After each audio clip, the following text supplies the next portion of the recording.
Bab 6. Mengheningkan suara batin yang berisik. Di dalam diri setiap manusia terdapat dua jenis suara. Suara yang berisik dan suara yang halus. Suara yang berisik adalah gema pikiran, penuh komentar, penuh penilaian, penuh kecemasan yang datang dari berbagai arah.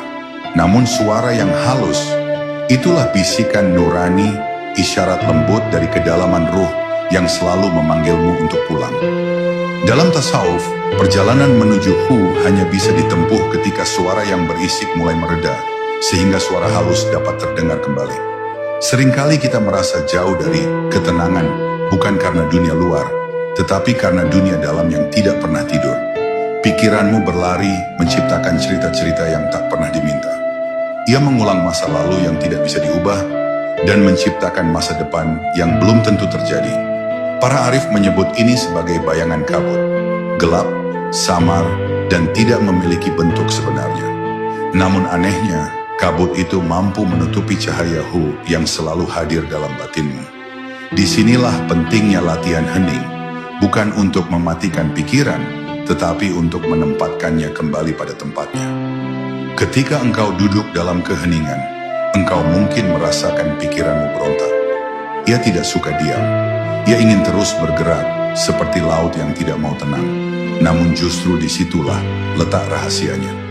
Ketika engkau hanya menyaksikan pikiran itu tanpa melawan, tanpa menolak, dan tanpa terlibat, engkau akan mulai memahami bahwa pikiran bukanlah dirimu. Ia hanyalah arus yang lewat.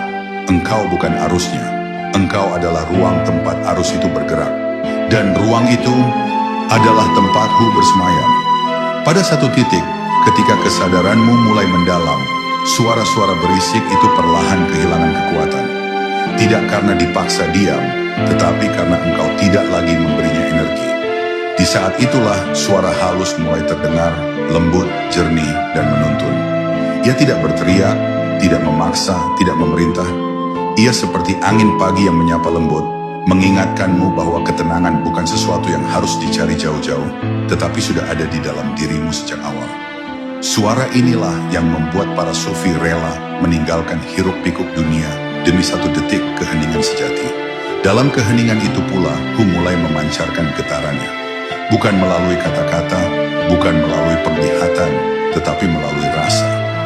Rasa yang membuat dadamu lapang tanpa sebab. Rasa yang membuat hatimu lembut tanpa penjelasan. Engkau akan mulai memahami bahwa zikir sejati bukan sekadar mengulang kata, tetapi membungkam segala suara batin, agar satu suara saja yang tersisa, suara kehadiran ilahi, yang tidak pernah pergi.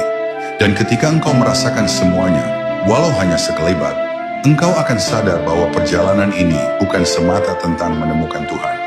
Engkau tidak perlu menemukan sesuatu yang tidak pernah hilang.